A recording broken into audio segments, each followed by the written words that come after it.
Welcome to Rebel Chaser. My name is Gail, and this is part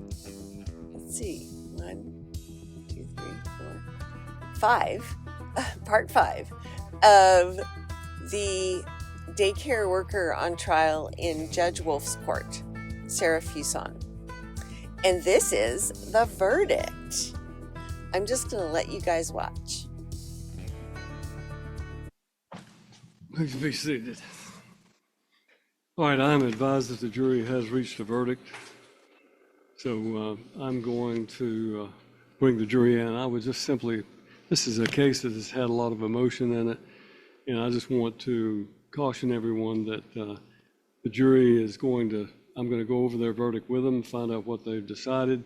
Once I do that, then obviously we'll deal with what's the next step, if any there is. But I want to make sure everybody understands there's not going to be any displays of emotion or outcries or anything. The jury has given this matter their full attention for these 3 days, and I'm going to treat them with as much respect as I can, and I expect you to do the same. Bring the jury in, please. All right, ladies and gentlemen of the jury, I've been advised that you have been able to reach a verdict. Is that correct? Would your foreman or four ladies stand, please? I'm going to go over the verdict form with you, and if you will, affirm for me what the jury's findings are. As to count one in the indictment for the charge of aggravated, how does the jury find the defendant, Sarah Jo Fuson, not guilty or guilty? As to count two of the indictment, you find the defendant guilty of count one. In count two of the indictment, as to the charge, how do you find the defendant either not guilty or guilty? Guilty. So both counts one and count two, the defendant has been found guilty by you. Is that a unanimous verdict of all 12? Raise your hand if you will, please, to signify that is a unanimous verdict. All right, show that the verdict is unanimous, and therefore the court affirms that verdict. Ladies and gentlemen, I know this has been a difficult case, and it's not any fun for you to have to participate in it. I'm going to order that you be allowed to escort you out through the same way that you've been coming in so that you can have some privacy and get on. If you've got anything in the jury room, turn your badges in, and then you can go on about your business. This will conclude your jury service. So if you need a note from the clerk will. All right, she'll come and meet with you in the jury room and give you the note. So thank you for your service, and you may now be excused. So.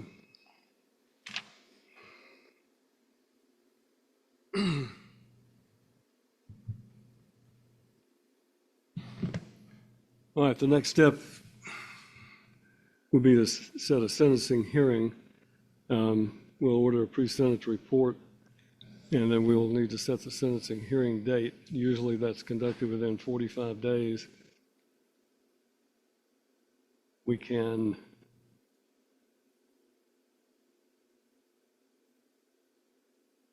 state have a position on.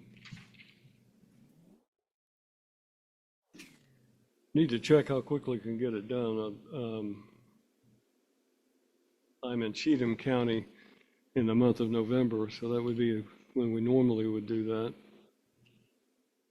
11th of December, is that available for?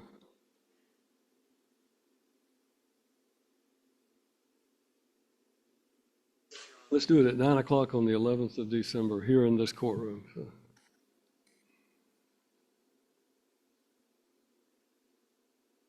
Now, I'll allow counsel to be heard, but this is a Class A felony, which carries a mandatory minimum of time that would require the defendant to be taken into custody at this point. So I'm going to order that she be remanded into the custody of the Sheriff's Department, and she will be held there until the sentencing hearing of December the 11th. So.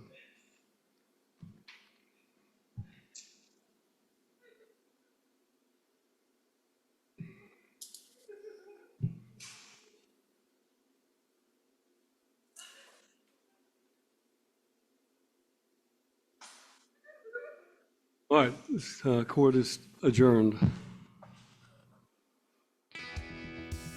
Well, okay. I wasn't positive if they would convict on count one. Count one is the Class A felony that carries at least what I read, a minimum of 15 to a maximum of 60 years, with a $50,000, I believe it was $50,000 fine, up to a $50,000 fine. Now, count 2, I was fairly certain that would be convicted, and that is, I think, a Class D felony, and that carries 2 to 12 years. So I wasn't sure, but from what I understand, it's $50,000 and a minimum of 15 years. So yeah, I didn't appreciate all the defense's witnesses from one group, and they all worked for the top guy, the one guy that testified at the end. I can't remember his name, but they worked for him. He's the boss, so whatever he says is what they're going to say. So I felt like it was kind of redundant, and they would have been better by going outside of that group and finding some other groups, maybe in other parts of the country, maybe somebody in Tennessee.